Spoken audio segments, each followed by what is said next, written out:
नवीनला संधी द्यायची म्हणता, त्यांना परत तुम्हाला बेरोजगार करायचं आहे काय? नेमकं सरकारचं धोरण चाललेलं काय आहे हे आपण स्पष्ट करावं.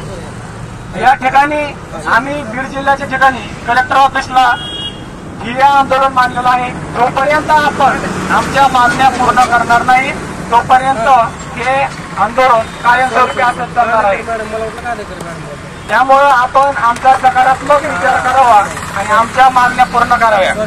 आम्ही तेच मागतो आहोत जे तुम्ही स्टेटमेंट दिलं होतं. आमच्या प्रमुख मागण्या आहेत की आमचं प्रशिक्षण हे 6 महिन्याचं पूर्ण झालेलं आहे आणि आता तुम्ही आमच्या हाताला हा रोजगार द्यावा आणि GR मध्ये 4.5 जो मुद्दा आहे आस्थापनेला योग्य वाटल्यास तुम्ही पुन्हा रुजू करू शकता.